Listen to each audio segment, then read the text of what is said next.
Hello guys. Three phase induction motor के अंदर motor की स्पीड किन किन बातों पर निर्भर करती है। ठीक है, तो किन किन बातों पर निर्भर करती है इसकी सही जानकारी मिलेगी हमें फार्मूले से। तो स्पीड का जो फार्मूला है वो होता है वो होता है n is equal to 120 f upon p। ठीक है, और ये जो स्पीड होती है ये होती है आरपीएम में। अब आप देख पा रहे होंगे ये 120 क्या है, ये आपको मालूम है। हमारे थ्री फेज में जो आर वाई बी फेज होते हैं वो तीनों फेज एक दूसरे से 120 डिग्री पे शिफ्टेड होते हैं। ठीक है, तो 120 तो आपको याद रहेगा, भूलने की जरूरत नहीं है।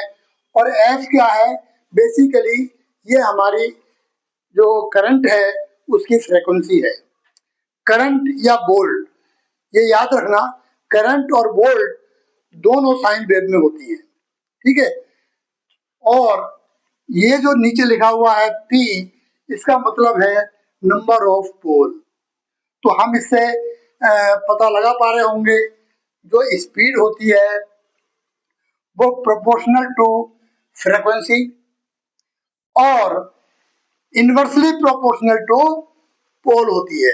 यानी कि अगर पोल कम होंगे तो स्पीड हमारी बढ़ जाएगी और पोल बढ़ेंगे ज्यादा होंगे तो स्पीड हमारी कम हो जाती है। यही बात हमारी फ्रीक्वेंसी पे भी लागू होती है। अगर जितनी ज्यादा फ्रीक्वेंसी होगी मोटर की स्पीड उतनी ज्यादा होगी। लेकिन हर कंट्री का अपना एक स्टैंडर्ड होता है।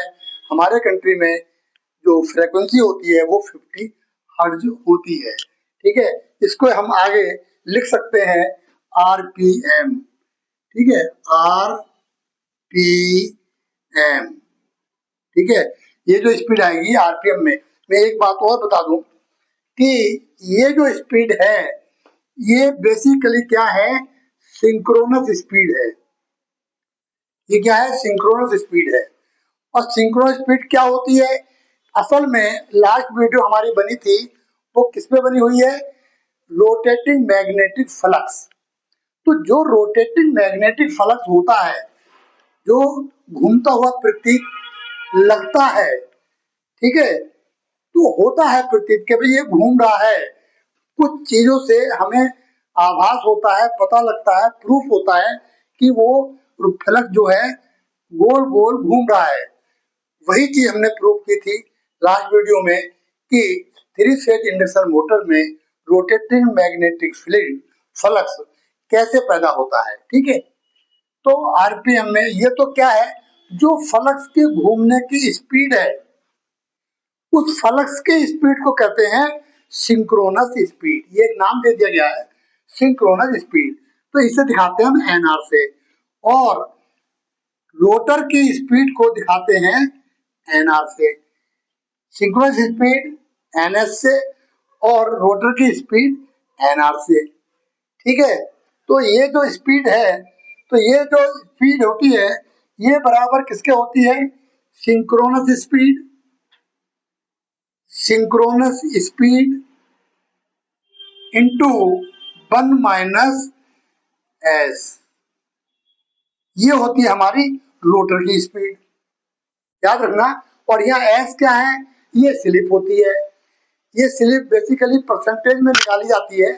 इसका फार्मूला होता है स्लिप का, स्लिप बराबर होती है N S minus N R upon N S minus N R upon N S into 100। ठीक है, तो इस तरीके से हम रोटर की स्पीड भी निकाल सकते हैं और सिंक्रोनस स्पीड भी निकाल सकते हैं। असल में एन आर जो रोटर की स्पीड है, बेसिकली मोटर की स्पीड यही होती है। ठीक है, बेसिकली क्योंकि कोई भी मोटर सिंक्रोनस स्पीड पे नहीं घूमती। सिंक्रोनस स्पीड मतलब जो रोटेटिंग मैग्नेटिक फील्ड है उसके बराबर कोई मोटर नहीं घूम पाती, हमेशा उससे कम ही रहती है। इसलिए हम कह सकते हैं